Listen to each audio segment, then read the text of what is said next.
दोस्तों नमस्कार। आपका हार्दिक स्वागत है आपके चैनल लीगल आई में। यह अंधकार से प्रकाश की ओर चलने की व्यवस्था का चित्रण करता है। दोस्तों आज हम विचार करेंगे एक ही विषय वस्तु के बारे में दो आदमियों के विचार अलग अलग अगर हैं तो समर्पण का क्या अर्थ है। अमूमन हम देखते हैं कि जब चार आदमी कहीं बैठते हैं और किसी विषय पर डिस्कशन करते हैं तो किसी के विचार कुछ हो सकते हैं, किसी के विचार कुछ और हो सकते हैं, और इसी तर्कवाद में वो ये सिद्ध करने पे तुले रहते हैं कि मेरा जो दृष्टिकोण है वो सही है और तुम्हारा जो दृष्टिकोण है वो गलत है। लेकिन जब चार आदमी बैठते हैं तो वो ये मूल्यांकन करते हैं कि इस दृष्टिकोण में फ़र्क क्या है। तो कई दफ़े ये पता लगता है कि दोनों के दृष्टिकोण बिल्कुल सही हैं, लेकिन हैं फिर भी अलग। अगर वो इस बात को समझ लें कि उनके पास जो भी डाटा है उसके बेस पे उनके ये निर्णय आए हैं, तो वो अपने अंदर मनमुटाव पैदा ना करें। और अगर वो मनमुटाव पैदा ना करें और समर्पित हो जाएं, किसी को भी एक मान लें कि भाई आपका विचार भी, ये दृष्टिकोण भी सही हो सकता है, तो आपके मस्तिष्क में तनाव ना आए। और जब तनाव नहीं आएगा तो आपकी एफिशिएंसी बढ़ेगी, लेकिन ऐसा हो नहीं सकता। ये हमारी जन्मजात खुरापात है कि हम विषय वस्तु से बाहर निकल जाते हैं और एक अंदर ईगो पाल लेते हैं कि जो मैंने कहा वही सही है, लेकिन यह सही नहीं है।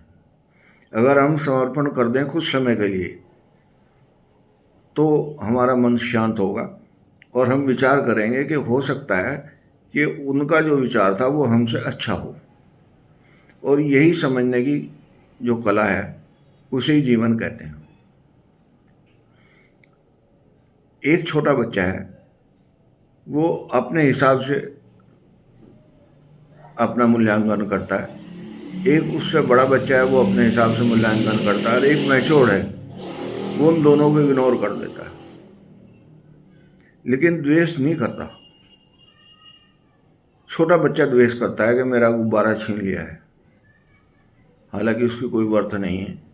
उससे बड़े वाला कहता है कि नहीं, मैं तेरे को दूसरा गुब्बारा ला दूंगा, उससे कॉन्फिडेंस में ले लेता है और वो हंस जाता है, अन्यथा वो रोता रहता है। एक तीसरा है जो मैच्योर्ड है, उसको पता है कि इस गुब्बारे की कोई अहमियत थी ही नहीं, लेकिन इस स्थिति तक आने में बहुत समय लगता है। और अगर आप ये समय जल्दी लाना चाहते हैं तो आपको ध्यान करना पड़ेगा, जाप करना पड़ेगा और ध्यान करना पड़ेगा। और ये तीनों चीज़ कहने के लिए तो बहुत आसान है, लेकिन वस्तुतः ये बहुत डिफ़िकल्ट टास्क है। उसका कारण ये है कि जब हम जाप करने लगते हैं तो हमारा मस्तिष्क ये जानता है कि मुझे साधने की कोशिश कर रहा है, तो वो इस पैरामीटर से निकल कर बाहर भागने की कोशिश करता है कि मुझे साध ही ना पाए। जब हम ध्यान करने की कोशिश करते हैं, आंखें बंद करते हैं, तो हमें ऐसे ऐसे विचार आते हैं जो कभी या तो हमने सोचे नहीं थे, या हम सोचना नहीं चाहते, या उनको हम दूर भगाना चाहते हैं, लेकिन वो आते ज़रूर हैं। वो शांत नहीं रहने देते। जब ये दो परिस्थिति ऐसी गुजर जाती हैं कि आदमी का मस्तिष्क उसको उस स्थान से बाहर ले जाता है जिस स्थान पे वो शांति से बैठा हुआ था, तब हमें एक नई चीज़ की आवश्यकता पड़ती है। उसको कहते हैं समर्पण। छोड़ दो भाई, जो हो रहा है बस होने दो। ईश्वर की मर्जी होगी तो मुझे अडॉप्ट कर लेगा, नहीं मर्जी होगी तो मैं प्रारब्ध के कारण जो बना हूँ उसको मुझे काटना पड़ेगा। जब ऐसी स्थिति आ जाती है तो कई दफ़े, या ये कहिए कि 99% ऐसी स्थिति आने के बाद भूगोलों की स्थिति हमारी बदल जाती है। हमारा सोचने का दृष्टिकोण बदल जाता है, हमारा चिंतन का दृष्टिकोण बदल जाता है, हमारा अपने ऊपर विश्वास बढ़ जाता है। हमें ये महसूस देता है कि हमारे ऊपर एक ऐसी सत्ता है जो हमारे जीवन का अपने तरीके से संचालन करेगी।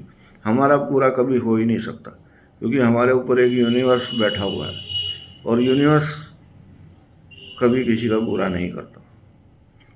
वो तो जब आप सरेंडर करेंगे, दूसरी तरफ उसकी लहरें उठेंगी तो उसका रिफ्लेक्शन ही आएगा कि आपके मन के अंदर खुशी आएगी, आनंद की अनुभूति होगी और आप शांत जीवन व्यतीत करेंगे। और अगला जो क्षण आएगा वो अनएक्सपेक्टेड खुशी का होगा। और यही जीवन का मूल सिद्धांत है। नमस्कार।